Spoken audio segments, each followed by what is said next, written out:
नमस्कार दोस्तों, स्वागत है आप सभी का मेरे YouTube चैनल वांडरर पाटिल में। आज का दिन है खास क्योंकि आज हम लेके जा रहे हैं अपने बच्चा पार्टी को वीर माता जीजाबाई भोसले उद्यान एंड जू में, जो कि है बाइकला मुंबई में स्थित। मेरे घर से तकरीबन 1 घंटे का ड्राइव है और इस ट्रिप में मेरे साथ है मेरा दोस्त आशीष, उसकी फैमिली, हमारी लाडली स्पृहा और मेरा बेटा वीर। तो अब हम पहुंच चुके हैं और हमने जगह ढूंढनी शुरू कर दी कि पार्किंग कहां पर है, क्योंकि वीकेंड था तो भीड़ बहुत है। तो अगर आप वीकेंड को जा रहे हैं तो ये याद रखिएगा कि थोड़ा जल्दी निकलिए क्योंकि भीड़ काफी होती है। पार्किंग के चार्जेस के बारे में कहूँ तो काफी नॉमिनल चार्जेस है, 20 रुपए पार्किंग चार्जेस है। बिकॉज ये BMC से मेंटेन्ड है इसलिए शायद रेट्स काफी लो है। तो यहाँ पर आप देख सकते हैं कि यहाँ पर पार्किंग है। हमने एंट्रेंस भी 20 रुपए टिकट निकाली और हमने एंटर कर दिया। पार्किंग करने के बाद हम निकल पड़े टिकट काउंटर की ओर। इसकी खास बात यह है कि टिकट अगर आप फैमिली जा रही है यानी 2 एडल्ट्स और 2 बच्चे तो 100 रुपए की टिकट है और इंडिविजुअल 50 रुपए एडल्ट के लिए और 25 रुपए for a small child obviously below 10 years. और अगर आप फ्राइडे को जा रहे हैं तो बच्चों के लिए टिकट फ्री। ये याद रखिए, अगर आपको बजट प्लानिंग करनी है तो आप फ्राइडे को भी जा सकते हैं अगर वीकेंड की कोई रिस्ट्रिक्शन ना हो। अगर आप बिजनेस करते हो और आपको वीकेंड की छुट्टी का कोई कंपल्शन नहीं है तो हम अंदर निकल पड़े आफ्टर सिक्योरिटी चेक। और ये आप मैप देख सकते हैं, मैप देखकर हमने डिसाइड किया चलो ये लेफ्ट साइड का रोड लिया जाए और बाकी सब लोगों की तरह हम भी निकल पड़े। थोड़ा देर वॉक करने के बाद और चिट चैट करने के बाद और यहाँ के एंट्रेंस का मज़ा लेने के बाद हम पहुँचे हमारे पहले डेस्टिनेशन, जो कि थे गजराज जी यानी हाथी भाई साहब। उसके पहले मैं आपको बता दूं कि यहाँ पर सामने आप देख सकोगे कि काफ़ी भीड़ लगी हुई है। यहाँ पर एक कैनन एग्जैक्टली नहीं कह सकते लेकिन काफ़ी पुरानी बड़ी सी पिस्टल टाइप, जो कि एक तोप जैसी दिख रही थी लेकिन स्ट्रक्चर से वो तोप नहीं लग रही थी। अगर आप पीछे देखो तो वहाँ पर एक ट्रिगर रखा हुआ है, तो काफी इंटरेस्टिंग था। तो ये देख सकते हैं आप, वो एक बिल्कुल बंदूक के जैसे ट्रिगर होते हैं वैसे था। तो मे बी ये मशीन गन होगी उस वक्त की। और इसके नज़ारे देखने के बाद हम आगे निकल पड़े और तकरीबन 1-1.5 मिनट चलने के बाद या शायद उससे भी कम हम पहुंच पड़े हाथी भाई साहब के दर्शन करने। यहाँ पर देख सकते हैं ये मेरा दोस्त आशीष, उसकी वाइफ नम्रता, वो छोटी सी लड़की है आस्था जो काफी चिट चैट करती है, एंड एलिफेंट बगल में थी स्पृहा। और ये है गजराज जी, थोड़े दूर थे और अकेले ही थे, यानी उनके साथ कोई कंपेनियन नहीं था। और दोपहर का वक्त था तो शायद शेड में वो आराम कर रहे थे। हमारा थोड़ा प्रॉब्लम हो गया कि हमें जाते जाते थोड़ा देर हो गई। एलिफेंट बेचारा एकटा से, अगर हम सुबह भी निकलते तो शायद पहुंचते 10-11 बज जाते। तो ये टाइम ऐसा होता है कि जब सारे जो प्राणी हैं, जानवर हैं, वो शेड में जाना पसंद करते हैं। उसके बाद हम निकले लायन साहब के दर्शन करने, लेकिन लायन साहब ने बिल्कुल नेताओं जैसा बोर्ड लगाया था कि wait I am coming soon. तो ऑब्वियसली हमें देखने तो नहीं मिला लायन, लेकिन केज काफ़ी बढ़िया बनाया हुआ था। नीचे से स्टील के बैरिकेड, ऊपर से इलेक्ट्रिसिटी वगैरह उन्होंने लगाई थी, तो if they try to escape या कोई अंदर जाने की कोशिश करे तो ना जा पाए। और फिर से हम निकल पड़े, वहाँ से हमने रिटर्न लिया। और ये आप देख सकते हैं कि गजराज जी अपना भोजन करते हुए, BMC का एम्प्लॉय उनके साथ बैठा था और उन्हें खाना खिला रहा था। और आस्था के सवाल, वीडियो काट दो बाबू, मैं क्या कर रहा हूँ, तो मैंने कहा मैं व्लॉगिंग कर रहा हूँ। तो पूछा क्यों, तो मैंने ये ट्रिप। उसके बाद हम निकल पड़े आगे के लिए और थोड़ा डिस्कशन के बाद जो रूट लोग फॉलो कर रहे हैं वही करें। और हम निकल पड़े तो फॉक्स की देखने के लिए, लेकिन फॉक्स भी नेताओं जैसा उन्होंने बोर्ड लगाया कि आई एम कमिंग सून। सो ये आइडिया भी काफी मटेरियलाइज नहीं हो पाया, तो चलो जो भी है हम उसमें संतोष मान लेंगे। और उसके आगे हम निकल पड़े देखने, तो वहाँ पर थे भालू भाई साहब। ये जो आप कैनपी जैसा स्ट्रक्चर दिख रहा है, इसके पीछे भालू भाई साहब है। और वहाँ पर थोड़े दीवार में कार्विंग्स किए हुए थे, स्ट्रक्चर्स बनाया था, फोटो वगैरह खींचना। ये है भालू भाई साहब। यहाँ पर एक बात मैं कहना चाहूँगा कि क्लियर इंडिकेटर्स दिए गए हैं कि आप चिल्लाइए नहीं, क्योंकि जानवरों को डिस्टर्बेंस होता है, उन पे इफ़ेक्ट पड़ता है। लेकिन लोग हैं जो मानते नहीं हैं और काफ़ी भीड़ थी और लोग चिल्ला रहे थे और आई थिंक ये जानवरों को डिस्कम्फर्ट देता है। और एक बात, अगर आप वहाँ जा रहे हो तो आपको शुरुआत में भीड़ काफ़ी मिलेगी, तो आपको थोड़ा अंदर जाना होता है। अंदर की तरफ से आपको व्यू भी बेटर मिलता है। आप यहाँ पर देखिए, सारे लोगों ने वहीं पर भीड़ बना के रखी हुई है, लेकिन जैसे लॉ ऑफ पॉपुलेशन कहता है कि जहाँ पर भीड़ दिखती है वहीं पे रुक जाते हैं। तो मैं भी थोड़ी देर रुका रहा और ये शेर भाई साहब अपना मुंह खोले ऐसे बैठे थे तकरीबन 1.5-2 मिनट। हमें लगा ये शायद हमारा कटरा है और यहाँ पर कोई स्टैचू रखा है, लेकिन थोड़े देर के बाद शेर भाई साहब ने अपना मुंह खोल दिया, तो हमको बिलीव हुआ कि हाँ ये रियल शेर है ना, बाघ यानी रियल बाघ। ये देखिए, ये आलस लेते हुए और फिर मैं थोड़ा आगे निकला। आगे से विजिबिलिटी थोड़ी अच्छी थी। अब ये आगे आने के बाद आप देख सकते हो मस्त रेस्ट कर रहे भाई साहब। दोपहर का टाइम था, इसलिए वो बाघ जो है वो बाहर नहीं निकल रहा था, बिकॉज किसी जानवर को भी गर्मी होती है। They are very sensitive to climate change, not like us. उनके पास कपड़े वगैरह नहीं होते हमारे जैसे जो अकॉर्डिंग टू एनवायरमेंट हम चेंज कर सकें। तो जहाँ पर शेड है उनके लिए राजा जी सिंहासन पर बैठे और उनके 2 बच्चे भी थे। तो एक जो बच्चा था वो आप आगे देख सकते हो कि वो लेफ्ट साइड में जो पेड़ है वहाँ पर खेलने आ गया, एज सजेस्टेड बाय देम, जहाँ पर क्लियर कट इंडिकेशन दिए गए हैं कि आप कृपया करके चिल्लाइए नहीं, इससे उनको डिस्टर्बेंस होता है। लेकिन जैसे ही शेर बाघ का बच्चा है वो आया, लोगों ने चिल्लाना शुरू कर दिया और उसने फिर से डिसाइड कर दिया अंदर जाना। आप देख सकते हैं ये पेड़ पर खेलने आया था। 2 थे, लेकिन उसमें से एक ही आगे बढ़कर आया। तो काफ़ी अच्छा, हम चाह रहे थे कि ना हमें वो पानी के सामने खेलते हुए दिखे, लेकिन नहीं हो पाया। तो फिर हम आगे की ओर निकल पड़े। वहाँ हमें मिले हिप्पो भाई साहब जो मस्त में पानी में पसरे हुए थे।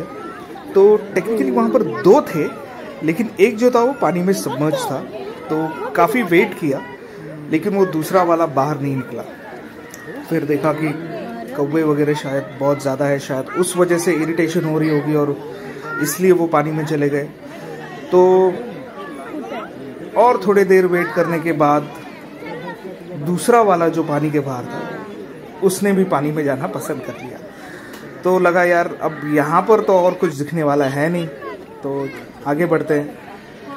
लेकिन दिल है तो मानता नहीं और हमने वेट करना थोड़ा और डिसाइड किया। मैं अपना चांस लेता रहा और ये फाइनली दोनों के दर्शन हो गए और ये शायद उसको काट रहा है। और ये देखने के बाद हम चलो आगे जाते हैं, आगे और भी जानवर है, शायद शाम हो जाएगी। तो ये है सांबर, एक टाइप का डियर ही है और ये काफ़ी शांत होते हैं, मतलब एक जगह पर खड़े रहते हैं और आपको ऐसा लगेगा स्टैचू है, लेकिन फिर कुछ देर बाद ये मूव करते हैं। और ये शायद सबसे बड़े डियर है और ये सबसे नॉटी बंदर। यहाँ पर जो प्रजाति रखी गई है आई थिंक मकाक नाम की, ये जो बंदर है ये सबसे नॉटी यानी प्लेफुल बंदर इसे माना जाता है। तो यहाँ पर हमने थोड़ा देर वेट किया, लोग चिल्ला रहे थे, इंस्ट्रक्शन अगेन दिए गए कि इनको फीड मत करिए, इनको इरिटेट मत करिए। लेकिन कुछ लोग हैं जो ये करते हैं, सो आई वुड रिक्वेस्ट देम कि रिस्पेक्ट द एनिमल्स ऑल्सो।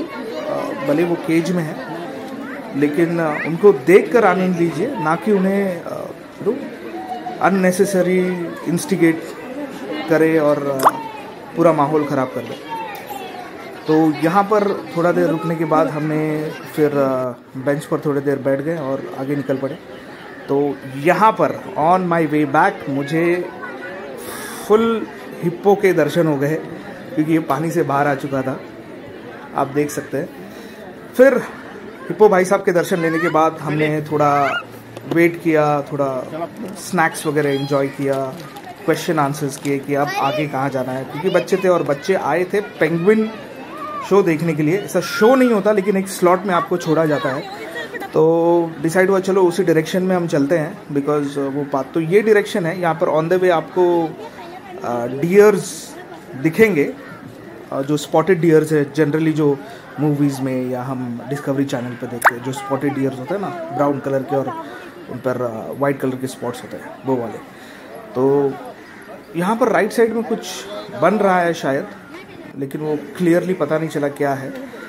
और ये देखिए, ये स्वैम्प डियर्स है। स्वैम्प यानी जो थोड़ा पानी वाला एरिया होता है, स्वैम्प, उसमें रहने वाले डियर। तो यहाँ पर आ गए, काफ़ी थे, आई थिंक 7-8 थे। तो जूम करने की ट्राई किया, लेकिन उतना क्लियर विजिबिलिटी नहीं मिला, तो मैं दूसरे साइड में चला गया और दूसरे साइड से मैंने अपने कैमरा में कैप्चर करने का ट्राई किया। लेकिन वो थे पेड़ के नीचे, और जहाँ पे था थोड़ा अंधेरा जैसा, बिकॉज छाँव में खड़े थे वो। तो ये आप देख सकते हैं, दूसरे साइड में देख रहे थे, लेकिन दूसरा साइड पूरा खाली था। वहाँ पर भी डियर्स का एरिया है, लेकिन वो खाली पड़ा था। फाइनली फिर हम निकल पड़े जहाँ पर पेंगुइन्स है। तो यहाँ पर क्यों होता है, क्योंकि वो शायद 50-50 लोगों को ऐसे स्लॉट में छोड़ते हैं ताकि ओवर क्राउडिंग ना हो वहाँ पर। और तकरीबन ऑन अ वीकेंड हमें शायद 20 से 25 मिनट वहाँ पर क्यू में खड़ा रहना पड़ा, but the wait was worth it, क्योंकि इसके बाद मैं आपको दिखाऊंगा पेंगुइन्स। तकरीबन 12 या 14 पेंगुइन्स हैं, और ये काफ़ी छोटी प्रजाति के पेंगुइन्स हैं। ऑलमोस्ट 1.5 फीट के होंगे, 1.5 या मैक्सिमम 2 फुट के पेंगुइन्स होंगे। तो चलिए फिलहाल वेट करते हैं क्यू में, और अंदर जाने के बाद आपको दिखा देते हैं। तो ये हम अंदर पहुंच चुके हैं, और ये देखिए, this was the star of the show. यानी ये इतने एक्टिव पेंगुइन्स हैं, और ये पूरा AC वाला रूम है, जो पूरा एम्फीथिएटर टाइप उन्होंने उनके लिए एक स्पेशल बनाई थी। और काफ़ी BMC में काफ़ी आलोचना भी हुई थी उनकी कि आप पेंगुइन्स को क्यों बुला रहे हो, इतना एक्सपेंस की करें। But now if you ask me, this is definitely worth watching, because Bharat जैसे देश में आपको पेंगुइन्स देखने नहीं मिलेंगे, और हर कोई अफोर्ड नहीं कर सकता उतनी महंगी टिकट करके विदेश की यात्रा करना और पेंगुइन्स देखना।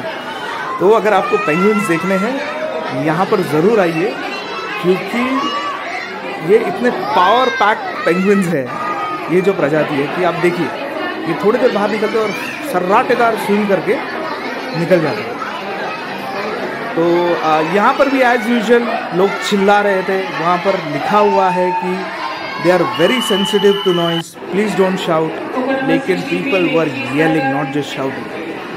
तो पेंगुइन शो देखने के बाद उसका जो एग्जिट है, वो एक उनका जो ईटिंग एरिया है या फूड कोर्ट है, वहाँ से है। ऑब्वियसली इट्स स्ट्रैटेजिकली प्लान, लेकिन बाय द टाइम आप आधा जू घूम लेते हो तो आपको भूख लगती है, आपको पानी पीना होता है। तो यहाँ पर सारे आइटम्स अवेलेबल है, and the rates are normal, बाकी जगह की तरह नहीं कि ओवर द स्काई वाले रेट्स रखे हैं। 20 रुपये की पानी की बोतल मिलती है, 40-50 रुपये में आपको सैंडविच मिल जाता है, वगैरह वगैरह। हमने तो कुछ खाने के लिए लिया नहीं, हमने बाहर से वो पटेटोज़ लिए, पटेटोज़ जो रोल होता है ना स्टिक पे, वो लिए। और फिर उसके बाद हम निकल पड़े बर्ड्स पैराडाइज की ओर, जहाँ पर अलग अलग प्रजाति के बर्ड्स रखे थे।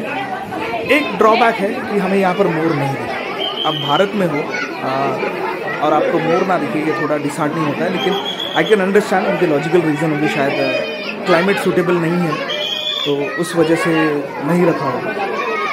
तो यहाँ पर आप अलग अलग किस्म के पैरट्स, हॉर्नबिल्स आप ये देख सकते हैं, और ये थोड़ी अलग ब्रीड के, आई थिंक मताक या कुछ कहते हैं।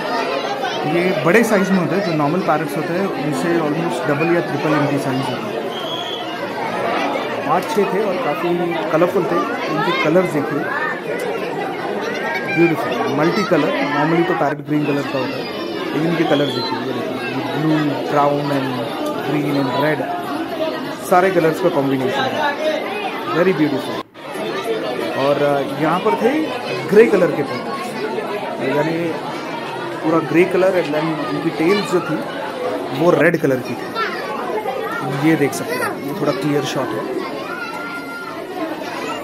ये मैंने शायद लाइफ में फर्स्ट टाइम मैंने ग्रे कलर के पैरट्स देखे। मैंने टीवी पे 1-2 बार देखे थे, और यहाँ पर थे जो लव बर्ड्स होते हैं, जो जनरली लोग घरों में रखते हैं, ये उनका बड़ा वाला वर्जन था। यहाँ पर ये सबसे क्राउडेड